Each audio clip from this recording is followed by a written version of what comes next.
출애굽기 36장.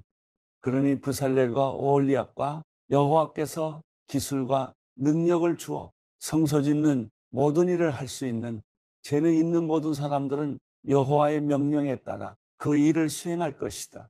그러고 나서 모세는 브살렐과 오홀리압과 여호와께 지혜를 얻고 기꺼이 와서 그 일을 하려는 마음이 있는 사람들을 불러 모았습니다.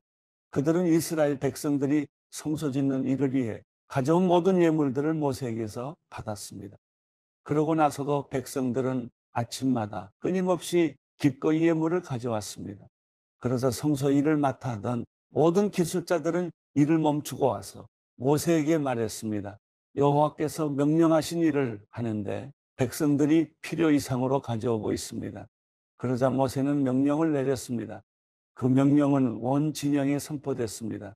남자나 여자나 성소를 위해 드리는 예물은 이제 그만 가져오도록 하라. 그러자 백성들은 더는 가져오지 않았습니다. 이미 있는 것만으로도 모든 일에 쓰고 남을 만했기 때문입니다. 일꾼들 가운데 뛰어난 기술자는 고운 배실과 청색실, 자주색실, 홍색실로 비장 10폭의 성막을 만들고 또 그 위에 그룹을 수놓았습니다. 비장은 각각 길이 28규빗, 폭 4규빗으로 모두 같은 크기였습니다. 비장은 5폭을 이어 한 폭을 만들고 나머지 5폭으로 한 폭을 만들었습니다. 그러고 나서 그 한 벌의 한쪽 끝자락에 청색 고리를 만들고 또 다른 한 벌의 한쪽 끝자락에도 그렇게 했는데 한쪽 휘장에 고리 50개, 또 한쪽 휘장에도 고리 50개를 만들어 고리가 서로 마주 보게 놓고는 휘장 한 끝에 금갈고리 50개를 만들어 그것으로 휘장 2벌을 하나로 이었습니다. 그들은 성막 위를 덮을 것으로 염소털로 휘장 11폭을 만들었는데 휘장은 각각 길이 30규빗, 폭 4규빗으로 모두 같은 크기였습니다. 그들은 휘장 5폭을 한 폭으로 잇고 다른 6폭을 또 한 폭으로 이었습니다. 그러고 나서 휘장 한 폭의 한쪽 끝자락에 고리 50개를 만들고 또 한쪽의 끝자락에도 고리 50개를 만들고 청동 갈고리 50개를 만들어 2벌을 하나로 이었습니다. 그러고는 그 위에 덮개로 붉게 물들인 양가죽 덮개를 만들고 또 그 위에는 해달 가죽 덮개를 만들었습니다. 그들은 시tim나무로 널판을 만들어 성막의 벽을 세웠는데 각 판은 길이가 10규빗, 너비가 1.5규빗으로 두 돌기를 일정한 간격으로 만들어 두었습니다. 성막의 모든 널판은 이렇게 만들었습니다. 성막 남쪽에 세울 널판은 20개였는데 가운데 구멍을 낸 눈 받침대 40개를 만들어 각 널판의 받침대 2개씩 곱각 돌기에 하나씩 끼우게 했습니다. 성막 다른 쪽, 곧 북쪽에 세울 널판은 20개였는데 받침대를 각 널판에 2개씩 모두 40개를 만들어 끼웠습니다. 성막 뒤쪽, 곧 서쪽에 세울 널판은 6개였는데 성막 뒤쪽의 양쪽 모퉁이에는 널판을 2개씩 만들어 댔습니다. 곧 이 2모퉁이에는 널판을 이중으로 대고 고리 하나로 고정시켰습니다. 양쪽 모퉁이에 모두 그렇게 했습니다. 이렇게 해 널판 8개와 각 널판에 받침대 2개씩 해서 모두 16개가 있었습니다. 또한 그들은 시tim나무로 빗장을 만들었는데 성막 한쪽 벽에 5개, 또 한쪽 벽에 5개, 성막 다른 쪽, 곧 서쪽 벽에 5개를 만들었습니다. 그 가운데 하나는 중앙 빗장으로 널판 한가운데를 꿰어 이 끝에서 저 끝까지 질러 고정시키는 역할을 했습니다. 그들은 널판들을 금으로 씌우고 거기에 금고리를 달아 다른 빗장을 끼우게 했습니다. 빗장도 금으로 씌웠습니다. 그들은 청색실, 자주색실, 홍색실과 고운 배실로 휘장을 만들고 정교한 솜씨로 그 위에 그룹을 수놓았습니다. 그리고 시tim나무로 기둥 4개를 만들고 금으로 씌웠습니다. 그들은 거기에 금 갈고리를 만들어 달고 은을 부어 받침대 4개를 만들었습니다. 성막 문을 위해서는 청색실, 자주색실, 홍색실과 고운 배실로 수놓은 휘장을 만들었으며 그 휘장을 걸 기둥 5개를 만들고 그 위에 갈고리를 달았으며 기둥머리와 그 띠를 금으로 씌우고 받침대 5개는 청동으로 만들었습니다. 수리집특기 37장. 부살렐은 시팀나무로 궤를 만들었습니다. 길이는 2.5규빗, 너비는 1.5규빗, 높이는 1.5규빗으로 해서 안팎을 다 순금으로 씌우고 가장자리에 금테를 둘렀습니다. 또 고리 4개를 금을 부어 만들어 궤 4발 귀퉁이에 달았는데 둘은 이쪽에 둘은 저쪽에 달았습니다. 그러고는 시팀나무로 장대를 만들어 금으로 씌우고 궤 양쪽에 달린 고리에 장대를 끼워 궤를 운반할 수 있게 했습니다. 그는 순금으로 길이 2.5규빗, 너비 1.5규빗이 되는 속죄 덮개를 만들었습니다. 덮개 양 끝에는 금을 망치로 두들겨 그룹 둘을 만들었습니다. 그것들은 한 그룹은 이쪽 끝에 또 한 그룹은 저쪽 끝에 있는 모양으로 덮개와 한 덩이가 되도록 만든 것입니다. 그룹은 날개가 위로 펼쳐져 그 날개로 덮개를 덮은 모습으로 둘이 서로 마주하되 덮개를 바라보게 했습니다. 그들은 또 시팀나무로 상을 만들었는데 길이 2규빗, 너비 1규빗, 높이 1.5규빗으로 해 순금으로 씌우고 가장자리에 금테를 둘렀습니다. 그 가장자리는 손바닥 길이 정도의 턱이 올라와 있었고 그 둘레가 관 모양으로 둘린 것이었습니다. 그들은 상의 달, 고리 4개를 금을 부어 만들고 상다리 4개의 내 모퉁이에 달았습니다. 상틀 가장자리에 붙여 단 고리들은 상을 운반할 때 쓰는 장대를 끼우는 자리였습니다. 상을 운반할 때 쓰는 장대는 시팀나무로 만들어 금으로 씌웠습니다. 그러고 나서 그들은 상에 필요한 기구들, 곧 접시와 숟가락과 덮개와 붓는 대접을 순금으로 만들었습니다. 그들은 순금으로 등잔대를 만들었는데 금을 망치로 두들겨 그 밑받침과 줄기와 아몬드 꽃 모양과 꽃받침과 꽃뿌리를 모두 한 덩어리로 만들었습니다. 등잔대 양쪽으로는 곁가지 6개가 한쪽에 3개씩 뻗어나고 꽃받침과 꽃뿌리를 갖춘 아몬드 꽃 모양 3개를 한쪽 가지에 이어 달고 다음 가지에도 3개를 이어 달고 해서 등잔대에 붙어있는 6가지에 모두 그렇게 달았습니다. 등잔대 가운데 줄기에는 꽃받침과 꽃뿌리를 갖춘 아몬드 꽃 모양 4개를 달았는데 그중 맨 밑에 꽃받침 하나에서 가지 2개가 양쪽으로 뻗어나오고 바로 위 꽃받침에서 가지 2개가 또 그 위 꽃에서 가지 2개가 뻗어나와 6가지 모두 그 가운데 줄기 꽃들에서 나오는 모양이 되게 했습니다. 이 꽃받침과 가지들은 다 한 덩어리로 순금을 망치로 두들겨 만든 것이었습니다. 그들은 등잔대에 등을 7개 만들고 불 끄는 집게와 그 접시도 순금으로 만들었습니다. 등잔대와 그 모든 기구들은 순금 1달란트로 만들었습니다. 그들은 시팀나무로 분향 제단을 만들었습니다. 그것은 길이 1규빗, 너비 1규빗의 정사각형으로 높이는 2규빗이었고 그 뿔들과 한 덩어리로 만들었습니다. 제단 윗면과 사방 옆면은 모두 순금으로 씌우고 주위에 금테를 둘렀습니다. 금테 아래쪽에 2개의 금고리를 만들었는데 양옆 귀퉁이에 2개를 만들어 장대를 끼워 제단을 운반할 수 있게 했습니다. 장대는 시팀나무로 만들어 금으로 씌웠습니다. 그들은 또한 기름 부을 때 쓰는 거룩한 기름과 순수한 양을 향 제조법에 따라 만들었습니다. 누가복음 8장. 그 후에 예수께서는 여러 마을과 고을을 두루 다니시며 하나님 나라의 복음을 선포하셨습니다. 12 제자들도 예수와 함께 동행했습니다. 악한 영과 질병으로부터 고침받은 여자들도 예수와 함께 했습니다. 이들은 7 귀신이 떠나간 막달라 마리아였고 헤롯의 청지기인 구사의 아내 요한나 또 수산나와 그 밖에 많은 여인들이었습니다. 이들은 자신들의 재산으로 예수의 일행을 섬겼습니다. 많은 무리가 모여들고 각 마을에서 사람들이 예수께로 나오니 예수께서 그들에게 비유를 통해 말씀하셨습니다. 씨 뿌리는 사람이 씨를 뿌리러 나갔다. 그가 씨를 뿌리자 그중 어떤 씨는 길가에 떨어져 사람들에게 밟히고 하늘의 새들에게 다 먹혀버렸다.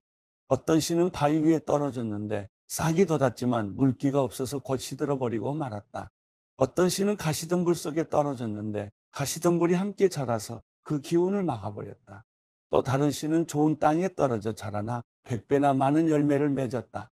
예수께서 말씀을 마치고 큰 소리로 외치셨습니다. 들을 귀 있는 사람은 들으라. 제자들은 예수께 이 비유가 무엇을 뜻하는지 물었습니다. 예수께서 말씀하셨습니다. 너희에게는 하나님 나라의 비밀을 알게 해주었다. 그러나 내가 다른 사람들에게는 비유로 말했다. 이것은 그들이 보아도 보지 못하고 들어도 깨닫지 못하게 하려는 것이다. 비유의 뜻은 이와 같다.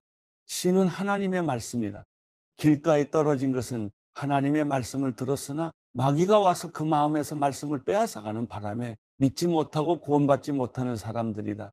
바위 위에 떨어진 것은 하나님의 말씀을 듣고 기쁘게 받아들이지만 뿌리가 없어 잠시 동안 믿다가 시련이 닥치면 곧 넘어지는 사람들이다. 가시밭에 떨어진 것은 하나님의 말씀을 들었으나 이 세상의 걱정과 부와 쾌락에 사로잡혀서 자라지 못하고 온전한 열매를 맺지 못하는 사람들이다. 그러나 좋은 땅에 떨어진 것은 착하고 좋은 마음으로 하나님의 말씀을 들은 뒤 그 말씀을 굳게 간직하고 인내해 좋은 열매를 맺는 사람들이다. 등불을 켜서 그릇으로 덮거나 침대 밑에 두는 사람은 아무도 없다. 오히려 등불은 들어오는 사람들이 볼 수 있도록 등잔대 위에 두는 것이다. 숨겨둔 것은 드러나고 감춰둔 것은 알려지게 마련이다. 그러므로 너희는 내 말을 조심해서 들으라. 가진 사람은 더 받고 가지지 못한 사람은 가진 줄로 생각하는 것조차 빼앗길 것이다. 예수의 어머니와 형제들이 예수께로 왔으나 많은 사람들 때문에 예수께 가까이 갈 수가 없었습니다. 그래서 사람들이 예수께 말했습니다. 선생님의 어머니와 형제들이 선생님을 만나려고 밖에 서 있습니다. 예수께서 대답하셨습니다. 하나님의 말씀을 듣고 실천하는 사람이 바로 내 어머니, 내 형제들이다. 하루는 예수께서 제자들에게 말씀하셨습니다. 호수 저편으로 가자. 그래서 그들은 배에 올라타고 떠났습니다. 그들이 배를 저어가는 동안 예수께서는 잠이 드셨습니다. 그때 호수에 사나운 바람이 불어오더니 배에 물이 들이쳐 매우 위험한 상황이 됐습니다. 제자들이 가서 예수를 깨우며 말했습니다. 선생님, 선생님, 우리가 모두 빠져 죽게 생겼습니다. 그러자 예수께서 일어나 바람과 파도를 꾸짖으시니 폭풍이 멈추고 호수가 다시 잔잔해졌습니다. 예수께서 제자들에게 말씀하셨습니다. 너희의 믿음이 어디에 있느냐? 제자들은 두려움과 놀라움 속에서 서로 말했습니다. 이분이 도대체 누구시기에 바람과 물을 허용하시니 바람과 물조차도 이분께 복종하는가? 예수의 일행은 갈릴리 호수 건너편 거라사 지방으로 배를 저어갔습니다. 예수께서 배에서 내리시자 그 마을에 사는 귀신 들린 사람과 마주치셨습니다. 그는 옷도 입지 않은 채 집이 아닌 무덤에서 산지 벌써 오래된 사람이었습니다. 그가 예수를 보자 소리를 지르며 예수의 발 앞에 엎드려 지극히 높으신 하나님의 아들 예수여, 내가 당신과 무슨 상관이 있습니까? 제발 저를 괴롭히지 마십시오 라고 찢어질 듯 큰 소리로 외쳤습니다. 이는 예수께서 그 사람에게서 나가라고 더러운 영에게 명령하셨기 때문입니다. 그 사람은 수시로 귀신에게 붙들렸는데 손발을 쇠사슬에 묶어둬도 다 끊어버리고 귀신에 이끌려 광야로 뛰쳐나가곤 했습니다. 예수께서 그에게 물으셨습니다. 내 이름이 무엇이냐? 그가 대답했습니다. 군대입니다. 그 사람 속에 귀신들이 많이 들어있었기 때문입니다. 귀신들은 자기들을 지옥으로 보내지 말아달라고 예수께 간청했습니다.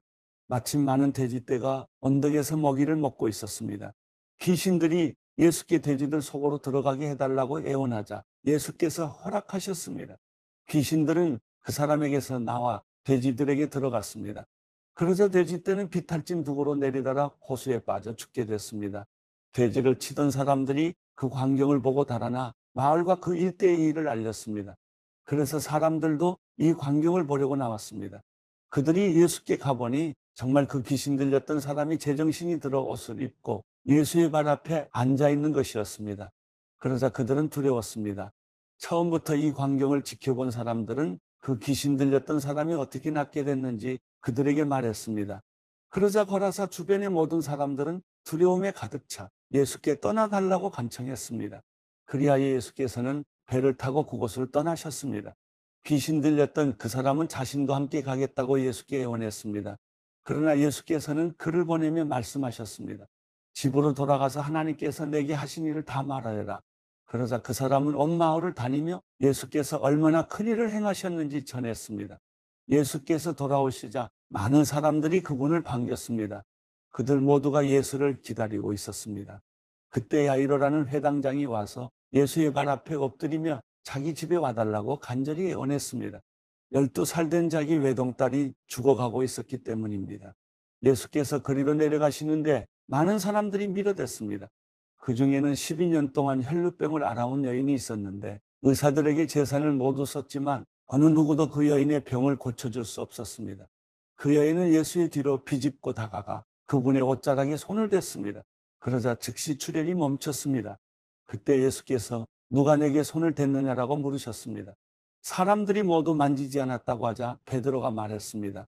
선생님, 많은 사람들이 선생님을 밀어대고 있습니다. 그러자 예수께서 말씀하셨습니다. 누군가가 내게 손을 댔다. 내게서 능력이 나간 것을 알고 있다. 그러자 여인은 더 이상 숨길 수 없음을 알고 떨면서 앞으로 나와 예수의 발 앞에 엎드렸습니다. 여인은 모든 사람 앞에서 왜 예수께 손을 댔는지 그리고 어떻게 병이 즉시 나았는지 말했습니다. 그러자 예수께서 여인에게 말씀하셨습니다. 딸아, 내 믿음이 너를 구원했다. 평안히 가거라. 예수께서 말씀을 채 마치시기도 전에 야이로 회당장의 집에서 사람이 와서 말했습니다. 따님이 죽었습니다. 선생님께 더 폐를 끼치지 않는 것이 좋겠습니다. 이 말을 듣고 예수께서 그에게 말씀하셨습니다. 두려워하지 마라. 믿기만 하면 아이가 낳을 것이다. 예수께서는 야이로의 집에 이르러 베드로와 요한과 야고보와 아이의 부모 외에는 아무도 들어오지 못하게 하셨습니다. 사람들은 모두 그 아이에 대해도하며 크게 울고 있었습니다. 예수께서 말씀하셨습니다. 울지 마라. 이 아이는 죽은 것이 아니라 자고 있다. 그들은 아이가 죽은 것을 알기에 예수를 비웃었습니다. 그러나 예수께서 그 아이의 손을 잡고 말씀하셨습니다. 아이야, 일어나라. 그때 그 아이의 영이 돌아와 아이가 곧 일어났습니다. 그러자 예수께서 아이에게 먹을 것을 갖다 주라고 말씀하셨습니다. 그 아이의 부모는 무척 놀랐습니다. 그러나 예수께서는 이 일을 아무에게도 말하지 말라고 그들에게 명령하셨습니다.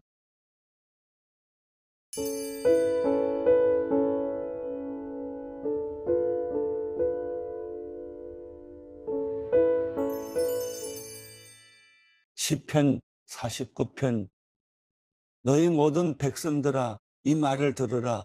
이 세상에 사는 모든 사람들아 귀를 기울이라. 낮은 사람이나 높은 사람이나 부자나 가난한 사람이나 할 것 없이 다 들으라.